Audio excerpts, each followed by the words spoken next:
This video will go over optimization problems, guidelines for optimization problems, and 2 examples of optimization problems. All optimization problems have constraints that need to be satisfied. They have an objective function, and they have a quantity, usually the objective function, that needs to be maximized or minimized.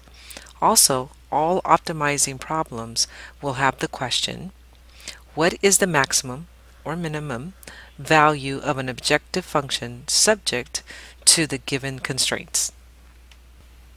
For example, if you have a company, your constraints may be storage space or the amount of materials you have on hand. An objective function is an equation that you want to either maximize or minimize. For example, you want to maximize your profit, but you would want to minimize your cost.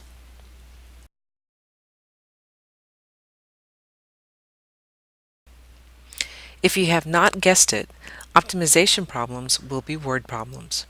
Here are the guidelines for optimization problems. Number 1. Read the problem carefully, identify the variables, and organize the given information with the picture. Be sure to illustrate the problem as it will help you figure out both the constraints and the objective function. Number 2. Identify the objective function, the function to be optimized.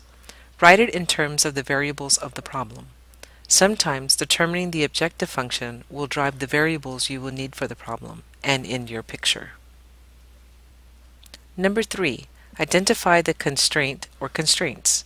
Write them in terms of the variables of the problem. Again, the constraints may drive what variables you may need for the problem. Number 4. Use the constraint to eliminate all but one independent variable of the objective function. I believe this guideline is the key to optimizing problems. Your objective function will have 2 variables, and you need to write it in terms of one variable. This is where the constraint equation will come in handy.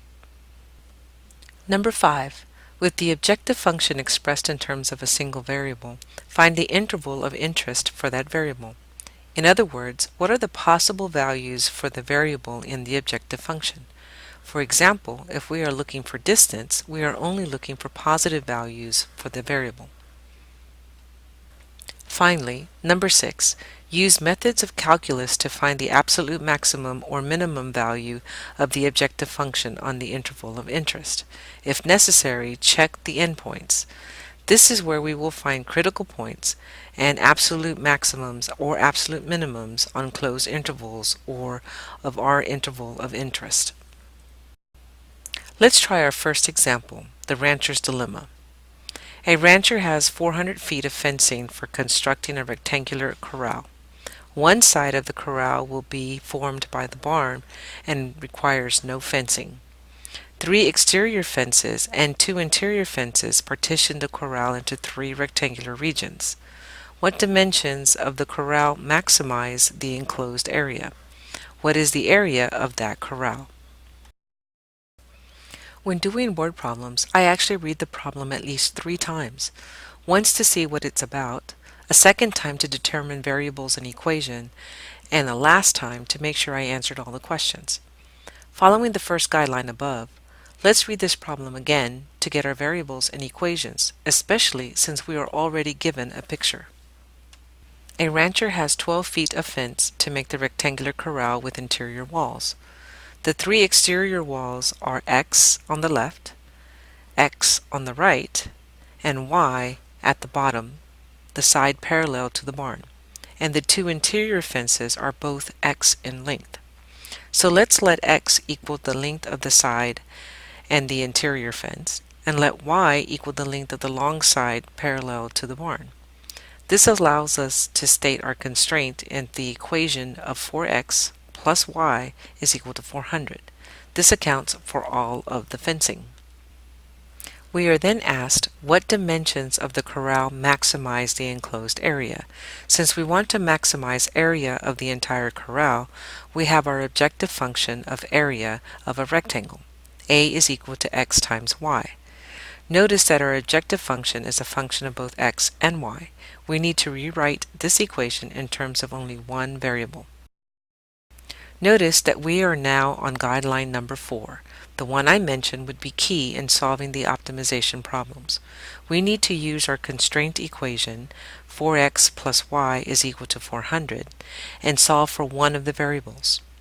Notice that it is easier to solve for y in this equation, so we find y is equal to 400 minus 4x.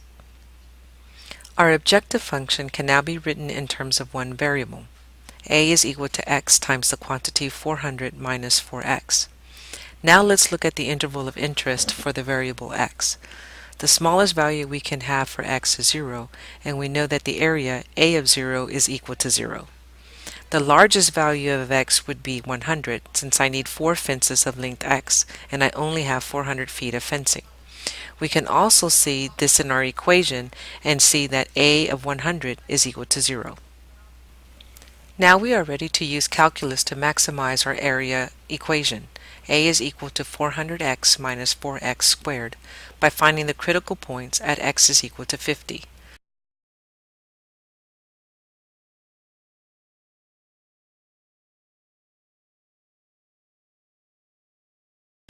To determine the absolute maximum, we need to find the area for x is equal to 0, x is equal to 50, and x is equal to 100. We already know that a of 0 is the same as a of 100, which is equal to 0. And a of 50 is equal to 10,000, which is clearly the absolute maximum. Rereading the problem, we need to answer what dimensions of the corral maximize the enclosed area, and what is the area of that corral. The dimensions of the corral are 50 feet by 200 feet to get the maximum area of 10,000 feet squared.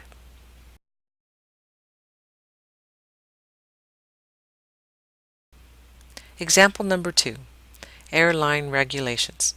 Suppose an airline policy states that all baggage must be box-shaped with the sum of length, width, and height not exceeding 64 inches.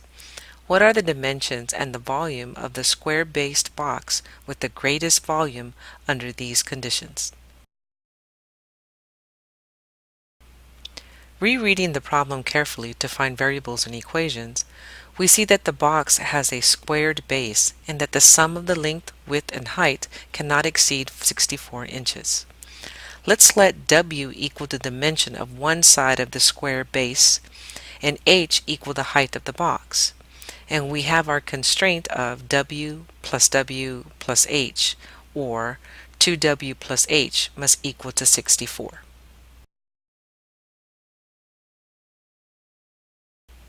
From the question, what are the dimensions and volume of the square base box with the greatest volume? This tells us that the objective function is volume. Our objective function is V is equal to W times H, or V is equal to W squared times H. We see this in our picture as well as the formula of the rectangular prism. Thus, our objective function has two variables, but we need to rewrite it with only one variable. Using guideline number 4, we need to solve for a variable in our constraint equation. Let's solve for h. We find that h is equal to 64 minus 2w. Now let's rewrite the objective function as v is equal to w squared times the quantity 64 minus 2w. Now let's determine our interval of interest for w. The smallest value that w can be is 0, and v of 0 is equal to 0. And w can equal to 32, since the square base can take up to 64 inches and h is equal to 0, we will find that v of 32 is also equal to 0. Now we are ready to use calculus to maximize our volume equation, v is equal to w squared times the quantity of 64 minus 2w.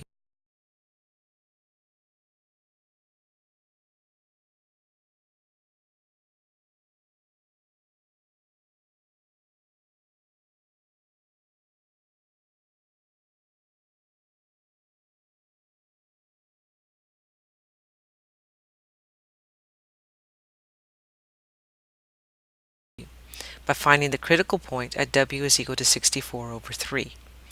To determine the absolute maximum, we need to find the volume at w is equal to 0, w is equal to 64 over 3, and w is equal to 32.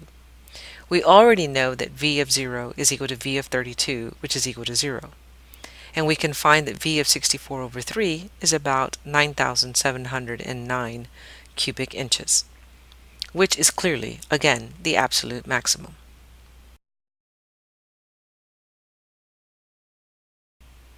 Rereading the problem, we need to answer what are the dimensions and the volume of the squared base box with the greatest volume. The dimensions of the squared base box is actually that of a cube, with each side being 64 over 3 inches. And it will have a volume of about 9,709 cubic inches.